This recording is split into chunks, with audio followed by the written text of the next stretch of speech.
Hi everyone. तो कैसे हो आप लोग? आशा करता हूँ अच्छे होंगे और आपकी स्टडी बहुत अच्छी चल रही होगी। मैं मलकीत स्वागत करता हूँ आपका एक और बार हमारे यूट्यूब चैनल जिसका नाम है MR एजुकेशन हब। अगर किसी भाई ने अभी तक हमारा ये चैनल सब्सक्राइब नहीं किया तो प्लीज़ जाइए चैनल को सब्सक्राइब कर लीजिए और साथ में आपको बेल आइकन भी दिख रहा होगा, उसको भी ज़रूर प्रेस करें ताकि जब हम आपके लिए लेटेस्ट वीडियो लेके आएँ इस चैनल पर एजुकेशन से रिलेटेड तो उस वीडियो का नोटिफिकेशन आपको सबसे पहले मिले। अगर आपने कल वाली वीडियो नहीं देखी तो हमारी चैनल की प्लेलिस्ट में जाइए और वो कल वाली वीडियो देख लीजिए। और आज हम डिस्कस करेंगे कंपनी रूल इन इंडिया। तो ज़्यादा टाइम नहीं लूँगा आपका, तो बने रहिए मेरे साथ इस वीडियो में शुरू से लेके एंड तक। तो सबसे पहले जानते हैं इंडिया में आने वाला सबसे पहला एक्ट कौन सा कहलाता है? रेगुलेटिंग एक्ट, जिसके अंदर बहुत सारे काम हुए।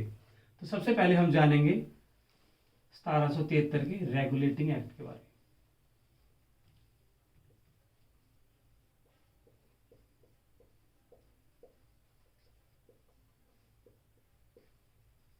तो सबसे पहले 1773 में आया रेगुलेटिंग अधिनियम या रेगुलेटिंग एक्ट। तो सबसे पहला ही क्वेश्चन यहीं से बनेगा कि जिस टाइम इंडिया में 1773 का रेगुलेटिंग एक्ट आया उस टाइम ब्रिटेन का प्रधानमंत्री कौन हुआ करता था? Lord north.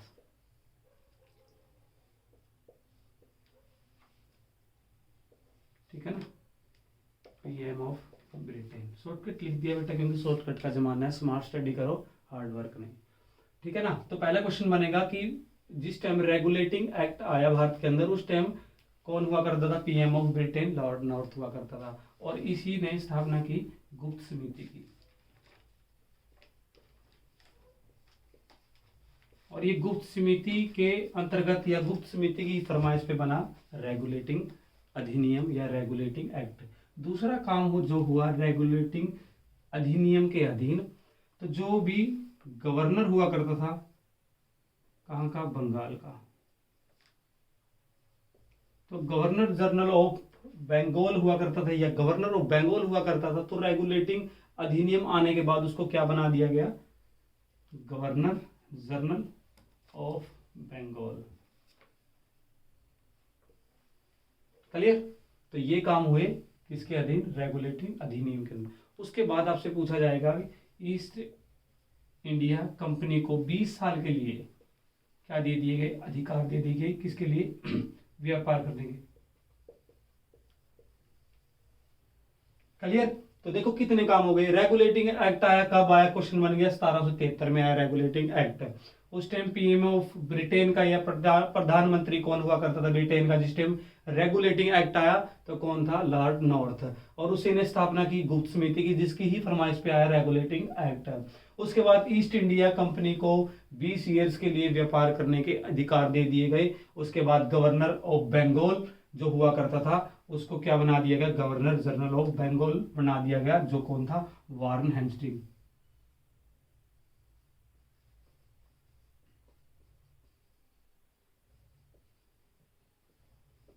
ठीक है ना। अगर आपसे पूछे गवर्नर ऑफ बंगाल कौन था? वारन हेस्टिंग। अगर आपसे पूछा जाए गवर्नर जनरल ऑफ कौन था तो वो भी कौन था? वारन हेस्टिंग।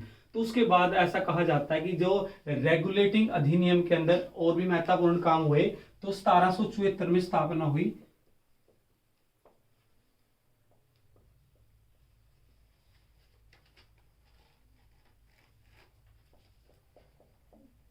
सुप्रीम कोर्ट की। भारत का सबसे पहला सुप्रीम कोर्ट कहां बना था? कोलकाता।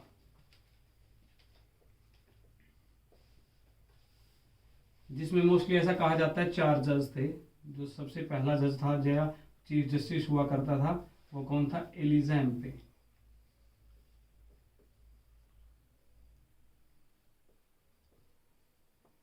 क्लियर?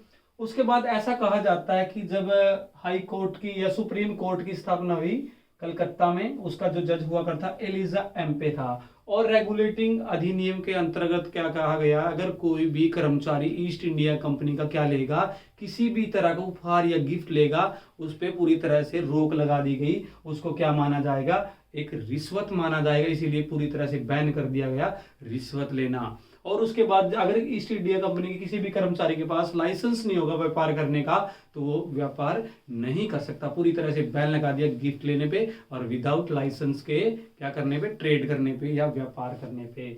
उसके बाद ही आया जो नेक्स्ट हमारा एक्ट आया 1781 का सेटलमेंट। उसके अंतर्गत ऐसा कहा जाता है जो सेटलमेंट था उसमें क्या दिया गया, पहले तो कोलकाता की सरकार को क्या दिया गया, अधिकार दिया गया। 1781 का सेटलमेंट जो अधिकार था उसके अंतर्गत क्या हुआ, कोलकाता सरकार को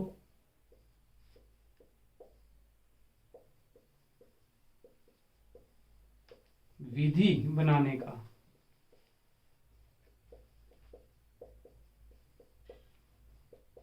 अधिकार दिया गया। कहां से, बिहार और उड़ीसा। और उसके बाद 1784 में फांसी दे दी गई किसको, नंद सिंह को।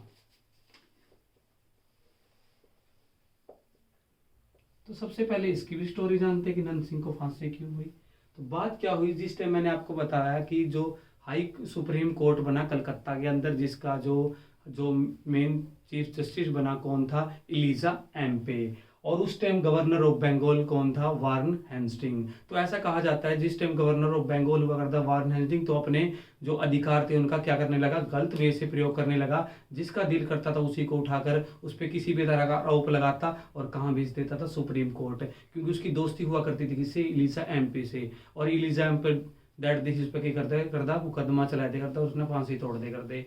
न्यू एक होया, एक नंद सिंह होए करदा, एक घसीटी बेगम होए कर दी और एक चेत सिंह होए करदा। उन्हें विद्रोह करया किसका, वारन सिंह का, कि गलत तरह का शोषण करने लग रहा, गलत तरह से अपने अधिकार का प्रयोग करने लग रहा। इस वे तय उसने किसी की नहीं सुनी, नंद सिंह का सीधा फांसी तड़वा दी, किसका थ्रू, एलिजा एम्पे के थ्रू। तो यह थी इसकी कहानी। उसका बाद क्या, क्योंकि जो रूल करे करता गलत फायदा उठा रहा था वो किसी ने ठहका है जेल में छोड़ दे करता। उसकी वजह से जो विद्रोह करने की कोशिश करी नंद सिंह ने, तो 1784 में फांसी दिलवा दी किसने, वारन हेस्टिंग ने कहकर। तो उसके बाद है एक्ट आया अगला 1784 का ईस्ट इंडिया एक्ट। तो उसके बाद आया 1784 ईस्ट इंडिया अधिनियम। इसके अंतर्गत जो काम हुआ, सबसे पहला तो जो इसके अंतर्गत काम हुआ, तो बात क्या हुई, एक बोर्ड ऑफ कंट्रोल की स्थापना की।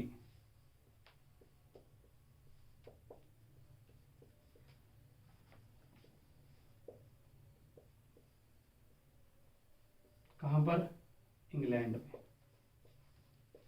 इस बोर्ड ऑफ कंट्रोल की स्थापना की गई कहां पर, इंग्लैंड में, जिसके कितने मेंबर थे, 6 मेंबर थे।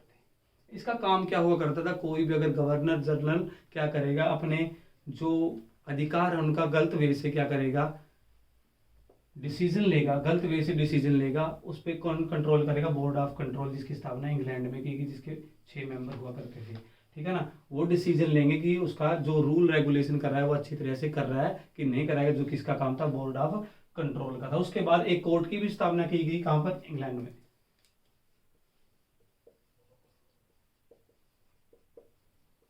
कोर्ट की स्थापना की गई कहां पर, इंग्लैंड के अंदर की भी। ठीक है ना।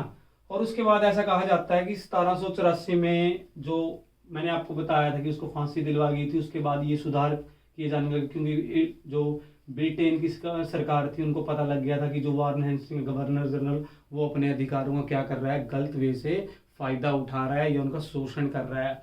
उसके बाद ही भेजा गया था किसको, लॉर्ड कॉर्नवालिस को, जो अगला गवर्नर बना था। उसके बाद आया 1793 का चार्टर्ड एक्ट।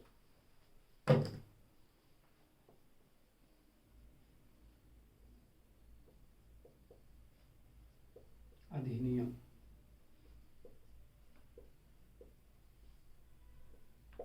जिसके अंतर्गत बनाया गया किसको, लॉर्ड कॉर्नवालिस को।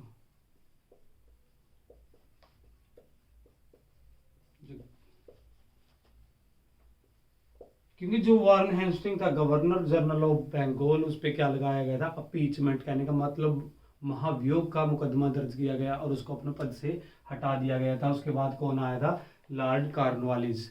और उसके बाद 21 अप्रैल 1793 में हुई स्थापना ICS, इंडियन सिविल सर्विस या भारतीय नागरिक सेवा।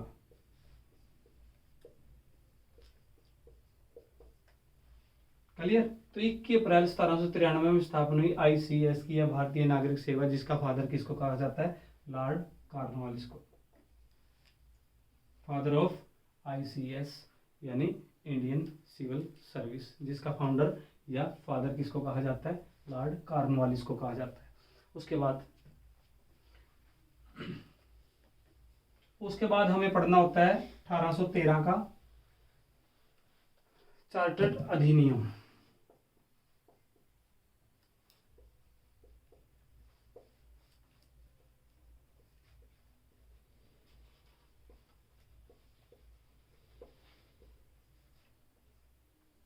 उसके बाद 1813 का चार्टर जो अधिनियम आया, एक्ट आया, उसके अंदर ऐसा कहा जाता है कि इसका आगमन हुआ ईसाइयों का।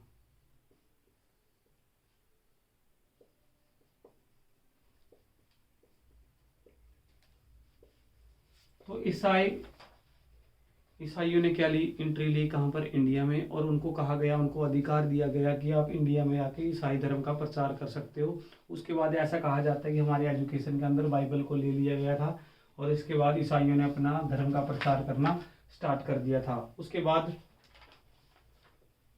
ईस्ट इंडिया कंपनी के जो अधिकार थे उनसे वापस ले लिए गए थे।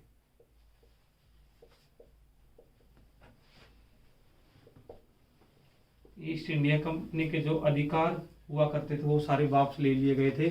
और उसके बाद ऐसा कहा जाता था कि जितने भी रूल रेगुलेशन कहाँ पर बनेंगे? ब्रिटेन में बनेंगे, क्योंकि उससे पहले तो क्या करती थी ईस्ट इंडिया कंपनी? अपने ही हिसाब से चला करती थी। लेकिन उसके बाद जितने भी रेगुलेटिंग एक्ट आए उसके अंतर्गत क्या हुआ? जो हमारी विधायिका हुआ करती थी, मैंने आपको पिछली वीडियो में बताया था, विधायक कहने का मतलब कानून कहाँ से बन से आते थे? जो कानून बनते थे ब्रिटेन में बनते थे। उसके बाद जो गवर्नर जनरल था उन पे क्या करता था? उनको लागू करता था। उसके बाद जो व्याख्या करनी होती थी को ईस्ट इंडिया कंपनी करनी होती थी। उसके बाद जो लिखित जो क्या आने लगे, जितने भी कानून बन के आने लगे उनकी व्याख्या होने लगी।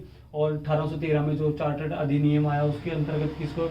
ईसाइयों का आगमन हुआ या ईसाई मिशनरियों का आगमन हुआ, जो एक ग्रुप था जिसने क्या किया था? ईसाई धर्म का क्या किया था? प्रचार किया था, अपने धर्म को आगे बढ़ाने की कोशिश की थी इस 1813 के चार्टर अधिनियम के अनुसार। उसके बाद ईस्ट इंडिया कंपनी के जो अधिकार थे उनका अंत कर दिया गया था। और इसके अंतर्गत कैसे कहा जाता है कि साल में जितना भी रेवेन्यू जनरेट होगा या जितना भी हमारा भारतीय सरकार क्या करेगी? 1 लाख पैसा कहाँ पे लगाएगी? शिक्षा पे, या भारतीय शिक्षा को क्या कर दिया जाएगा? उसका काम शिक्षा पे लगाने का होगा, जो 1 लाख रुपया लिया जाएगा। तो आज की वीडियो में इतने ही एक्ट करेंगे, क्योंकि अगर हम एक्ट ज़्यादा करवाएंगे तो आपका स्किप हो जाएगा थोड़ा। और यहीं से कल की वीडियो में हम क्या करेंगे? कंटिन्यू करेंगे इस वीडियो को। तो कल मिलते हैं नेक्स्ट वीडियो के साथ। तब तक के लिए हमारे चैनल के साथ जुड़ने के लिए आप सभी का तहे दिल से धन्यवाद। तो कल मिलेंगे नेक्स्ट वीडियो के साथ। तो तब तक के लिए हंसते रहिए, मुस्कुराते रहिए। तो कल मिलते हैं नेक्स्ट वीडियो में। Thank you.